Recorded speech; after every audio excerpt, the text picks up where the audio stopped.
Saat diterapi, tulang akan dibenahi posisinya. Tak heran bila tubuh akan sedikit merasa kesakitan sesaat setelah terapi.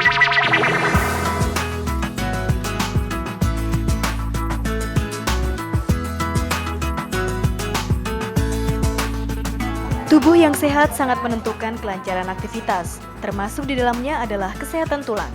Prinsip inilah yang dianut oleh Lina, seorang wanita asal Jakarta yang berusia 26 tahun. Sayangnya kenyataan yang dialami Lina tidaklah seperti yang diangankannya. Dalam beberapa tahun terakhir ini, Lina mengalami gangguan kesehatan. Pinggangnya sering terasa pegal, sedangkan pundak, leher, dan kepalanya ikut terasa sakit. Bahkan Lina juga mengalami kesulitan untuk melangkahkan kakinya. Berbagai jenis pengobatan sudah dijajalnya, mulai dari yang tradisional seperti pijat urut dengan tenaga dalam, hingga yang modern seperti tusuk jarum. Namun hasilnya sia-sia belaka.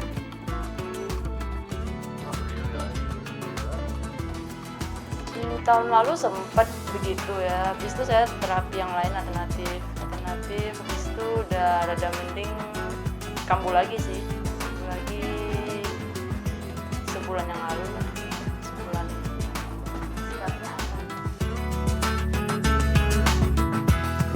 Atas anjuran rekannya, Lina mencoba terapi jenis lain, yakni chiropraktik alias terapi tulang belakang.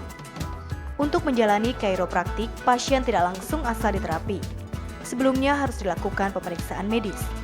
Pasien pun harus dironsen sebagai acuan terapi yang akan diterapkan ke tubuhnya. Maklum, sebagian besar pasien chiropraktik adalah mereka yang mengalami subluxasi atau pergeseran tulang belakang. Karena itu, terapi harus dilakukan tepat pada sasaran. Tujuannya agar tulang yang bergeser bisa kembali ke posisi normal. If the nervous system, the system that is controlling the body, is irritated or upset from mechanical reason, or from a chemical reason, or from a mental emotional reason, then things don't function properly. And the purpose of chiropractic is to turn the power back on. Saat diterapi, tulang akan dibenahi posisinya.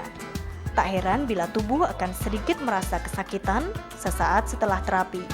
Namun berangsur-angsur rasa sakit itu akan hilang dengan sendirinya.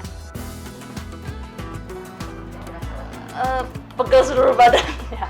Mungkin saya pernah nanya dokternya kenapa, kata sih efeknya ya mungkin karena kan di-adjust ya, mungkin dibenerin ke posisi semula, jadi ya efeknya pasti akan kemana-mana katanya, mungkin pegel di kaki sini, di kaki atau di pundak ini.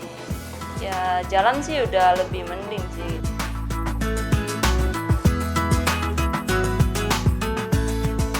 Sebagai suatu metode pengobatan, chiropraktik bisa diterapkan untuk semua golongan umur.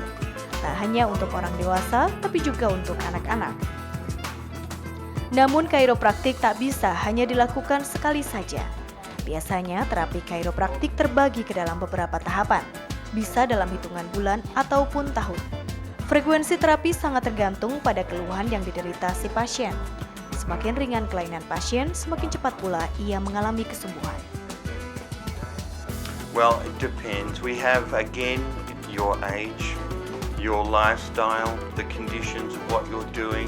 We're looking at the person. So some people may be 2 to 3 weeks and they're completely right. Other people might take 2 to 3 years. Untuk beberapa kasus tertentu, klinik chiropraktik biasanya juga menyediakan media pelatihan, seperti cervical flexion untuk melatih tulang leher, ataupun BLT flexion untuk melatih tulang punggung yang bengkok. Meskipun demikian, tetap saja kunci kesembuhan ada pada tubuh si pasien itu sendiri. Chiropraktik hanya membantu proses penyembuhan, sekaligus mengoptimalkan kemampuan tubuh untuk menyembuhkan dirinya sendiri.